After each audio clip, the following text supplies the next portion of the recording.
What?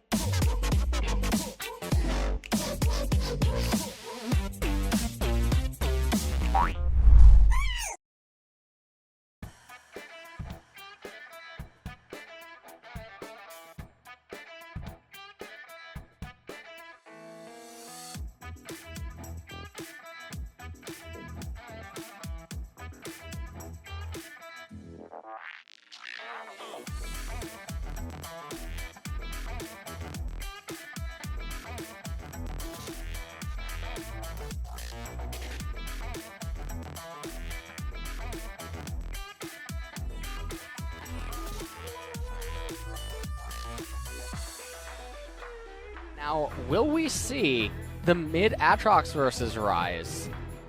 And because Afrika... Oh, Sun's other. He was Nivea. a 2-trick. He was a 2-trick Anivia Zoe, and he's going to lock away the Anivia. Well, that sounds like fun. Sounds like my kind of guy. Well, sounds like Denying... Frogan to me. Yeah, well, all right. Anivia locked in here. Anivia fighting. Anivia fighting. Oh, the red, white, and blue. There we are. That's freedom. That's freedom That is right freedom. there. I think Afrika's trying to free themselves from relegation right now. We might have to change their name to Afrika. It's sort of like Ho-Oh or Lugia, you know?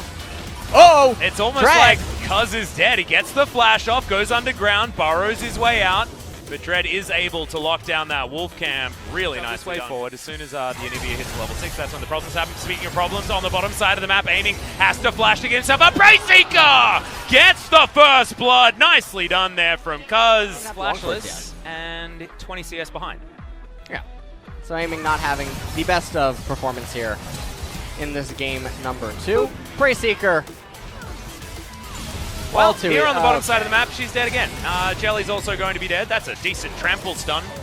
Though is that Anivia can stall games for eons. Oh, yes.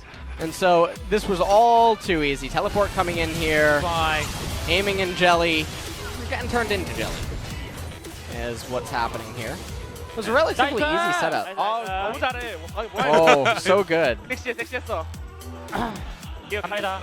It was Cuz is here, gets a cute little knock up as Rascal. He's powering on forward. Pikachu with the quick attack, trying to get the work done as Keen's in the World Ender. Does still have Flash available, as is it going to wear off? Yes, it does, because spotted there. And there's the flash in. Nice double pull there from Jelly. Gets the first flash as aiming.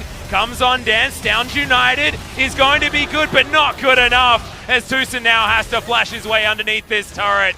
Kick to the face, and Dread gets the first kill for the Afrika Freaks. And that's a really big shutdown on Def. Now, the one thing to note, though, is that Def does have teleport available. Really good juggling of turret aggro, but... they would actually get the kill. Slicing Maelstrom towards the top side. Cuz blocks that one down. He burrows his way out. Teleport to get back in, as Jelly's going to be dead. Tucson picks up the kill. Now Deft coming on over. Drev lands the Q, but you can see Deft isn't even too frightened here. As Pawn flashes in. Realm Warp doesn't care about your Anivia wall, and the double kill is in for the Rise. It's going to hell in a handbasket here for the Afrika Freaks. Has Ginsu's Rage Blade first item. That's weird.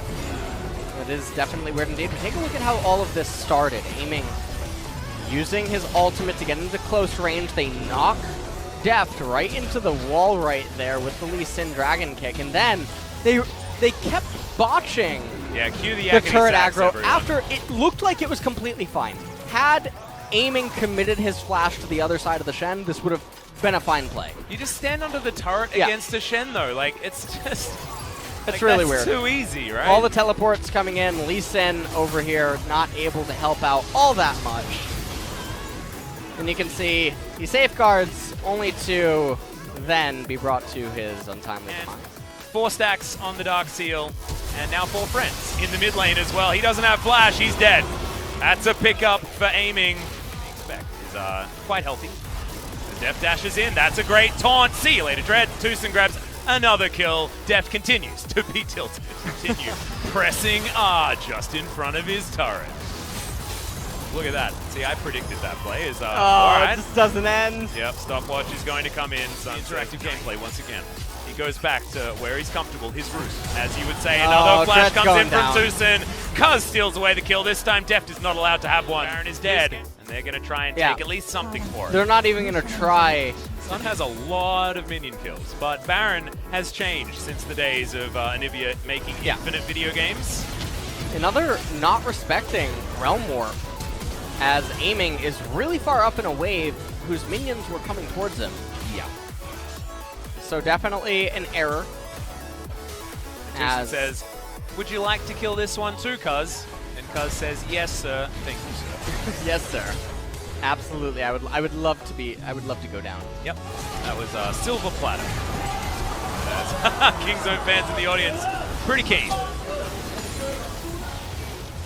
You have to save before you go to get it, right? Yeah. That's how it works? Okay. Realm Warp, special delivery here as Rascal is going to be the gatekeeper on the Baron. It's going to go down very, very quickly. Oh, I think that double it's going to be too little too late. There's the double taunt from Tucson. It was close as Dread did make it to the edge of the pit, but the edge is not in there, and the Baron does go down, and now Kingzone are looking for this team fight. The Glacial Storm is in. Rascal does get himself a gigantic shield from Tucson Stands United. In the backline, though, it is the cow going down as Cuz grabs that kill. Tucson now in there. The Rebirth is going to mean death. Finally gets himself a kill as Aiming uses his ultimate to get himself off to the side, but that is not going to be the killer instinct that we wanted to see from this particular Kai'Sa. And now Pawn comes on in with his teleport and picks up the kill. That is going to be the ace if Keen does eventually go down, but it will definitely be the game. Yeah, and all they had to do was get them to come out of their base once. It's 18,000 gold the lead. It's not a large enough lead, Alex. It is a very large lead. You could barely get a bigger lead in the game if Friggy just didn't farm. Like, it's silly. This Kingzone squad are super far ahead, and they're able to take down the Nexus in game number 2. It was not even close, and now the series is even. Kingzone with momentum.